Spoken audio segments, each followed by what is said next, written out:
இருக்கீங்க? தமிழ்நாட்டு மக்கள் என்ன நினைச்சிட்டு இருக்கீங்க? பொதுமக்கள் என்ன நினைச்சிட்டு இருக்கீங்க? பெண்கள் எல்லாரும் இளைச்சவாயிங்க கிடையாது. நாங்கள் எல்லாம் கொந்தளிச்சு போய் கிடக்குறோம். 10 மாசம் கருவுல சுமந்து பேத்த அந்த வலி யாருக்கு தெரியும்? யாருக்கு தெரியும்?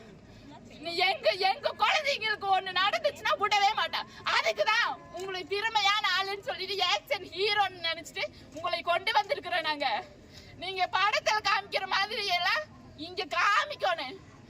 அதுக்குதான் எங்களுக்கு நீதி வேணும். நீதி இல்லைன்னா கோயம்புத்தூர்ல இப்ப சாயந்தரம் 4 மணிக்கு போராட்டம் பண்ணுவோம். எல்லாரும் பண்ணுவோம். செத்து போனவங்கள எல்லாம் பணம் எடுக்க வந்திருக்கீங்க. அவனை கொல்றத வந்து இப்ப லைவ்ல போட்டீங்க. தப்பு பண்ணி ஒரு பொண்ணுக்கு கூட இந்த அநீதி நடக்க கூடாது. ஐயா இந்த தண்டனை பா அவனுக்கு பத்தாம் வகுப்பு தேர்வு எழுதி இருக்காங்க. அவங்களுக்கு நீங்க ஏதாச்சும் ஒரு ஆறுதல் சொன்னீங்களா? எதுவுமே சொல்லல. +2 தேர்வு எழுதி இருக்காங்க. அவங்களுக்கு ஏதாச்சும் ஆறுதல் சொன்னீங்களா? எதுவுமே சொல்றது இல்லைங்க ஐயா. நீங்க உங்களை நம்பிதான் எல்லாரும் ஓட்டு போட்டு தமிழ் மாபெரும் வெற்றியை தமிழ்நாட்டு முழுவதும் மாபெரும் வெற்றியை கொடுத்திருக்கிறாங்க. ஏன் கொடுத்தாங்க?